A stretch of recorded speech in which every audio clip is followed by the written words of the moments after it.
ख्वाबों का जंगल राहील और उसके ख्वाब राहील एक 12 साला लड़का है जो एक छोटे से गांव में रहता है। वो हमेशा एक अजीब ख्वाब देखता है। एक ऐसा जंगल है जो हमेशा सोने से पहले देखता है, जहां जानवर इंसानों की तरह बातें करते हैं। मगर हर बार जब वो इस ख्वाब में आगे बढ़ने की कोशिश करता है तो कुछ न कुछ उसे रोक लेता है। हकीकत में जंगल का दरवाजा है। एक दिन राहील अपने गांव के करीब एक कदीम दरख्त के पास पहुंचता है और हैरान रह जाता है, क्योंकि वही दरवाज़ा जो उसने ख्वाब में देखा था इसके सामने मौजूद होता है। तजस्सुस में वो दरवाज़ा खोलता है और जैसे ही अंदर कदम रखता है वो एक हैरतअंगेज़ और जादुई दुनिया में पहुंच जाता है। जानवरों की जादुई दुनिया ये जंगल आम नहीं था। यहाँ जानवर इंसानों की तरह बात करते थे।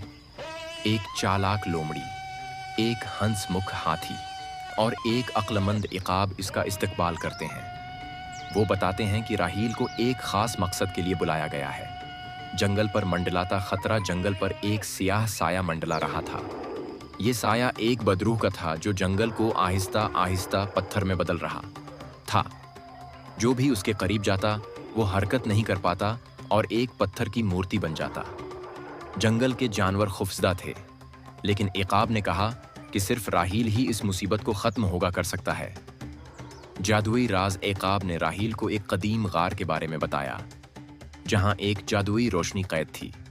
ये रोशनी वो वाहिद चीज थी जो साये को शिकस्त दे सकती है थी। लेकिन ये आसान न था, क्योंकि गार को खोलने के लिए 3 पहेलियां हल करनी थीं। पहेलियों का चैलेंज राहील लोमड़ी और हाथी के साथ मिलकर पहेलियां हल करता है। पहली पहेली, पानी का वो कौन सा चश्मा है जो हमेशा बहता है मगर खशक नहीं होता? जवाब, वक्त।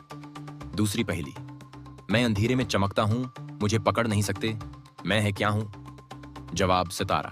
3। तीसरी पहेली, मैं जिंदा हूं मगर आवाज नहीं देता, मैं क्या हूं? जवाब, दरखत।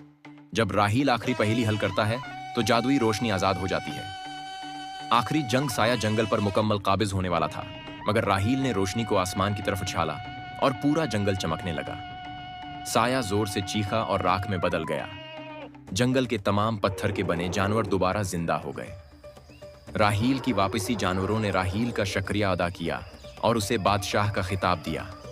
मगर राहील ने कहा, मुझे वापस जाना होगा, लेकिन मैं हमेशा तुम्हें याद रखूंगा। जैसे ही वो दरवाजे से बाहर निकला वो दोबारा अपने बस्तर पर था। क्या ये ख्वाब था या हकीकत? उसका जवाब शायद किसी को नहीं मालूम। उख्तिताम, मगर एक नया आगाज। अगर आपको ये कहानी पसंद आई हो तो लाइक जरूर करें।